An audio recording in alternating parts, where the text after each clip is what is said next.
புதுமை பாதையர்கள் என்று அழகான காயத்தில் தில்லு விளையாடிய என் தாய் திருநாட்டில் கால் பதித்தேன். புதிதோர் உள்ளும் செல்லும் என்றே அது ஒன்றையது என்று பிரமிக்கின்றன. ஆனால் எல்லாம் மாறி பிறகு ஆம் பச்சை சென்ற வயல்வரப்புகள் எங்கே? வானவிருந்த மரங்கள் தான் எங்கே? காக்கி குருவிகள் எங்கள் காது என்றனே அந்த பறவைகளின் வாசை கேட்கவில்லை. கீச் என்ற கிளியின் சங்கீதம் எங்கே? கூறுங்கள். வானையப்பம் மீனப்பம் செந்திர மண்டலத்தில் கண்டு செல்லும் என்று நான் பாடினேன். அதை கேட்டார் இங்கே நன்றாக நடக்கிறது. நிலவுக்கு சந்திராயன் அறிவியல் வளர்ச்சி தொழில்நுட்ப சாதனம் எல்லாம் பல பெருகிவிட்டே மகிழ்ச்சி. காவிரி தென்பனை பாலாறு தன்னை கண்டதே வைகை பொருநதி என்றன.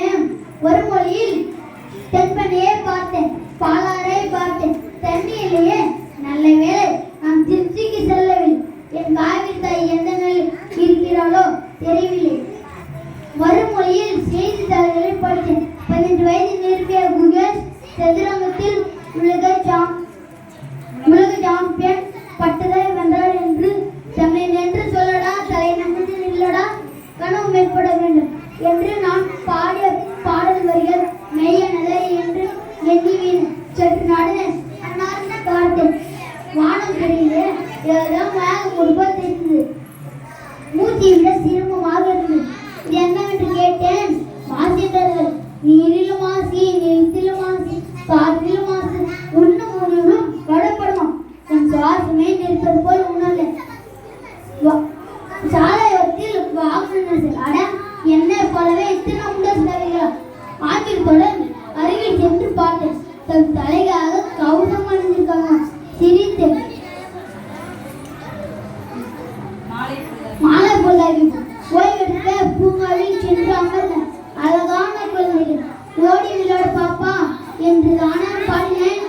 இவர்கள் ஒரு இடத்தில் அமர்ந்து கையில் வைத்திருந்து விளையாடுகிறார்கள்.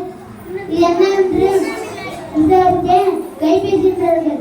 அச்சுமில்லை பாடிய எனக்கு அடுத்த தலைமுறை பற்றிய அச்சம் தான் வந்தது.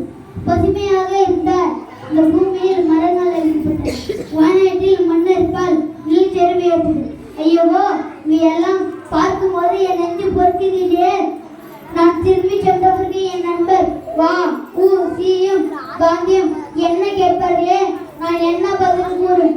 இயற்கை வளங்களை பாதுகாப்பது, சுற்றுப்புறத்தை தூய்மையாக வைப்பது, இந்த அனைத்தும் பூவுலகின் நட்புகளான நீங்கள் இதெல்லாம் சரி விடைபெறுங்கள். நன்றி.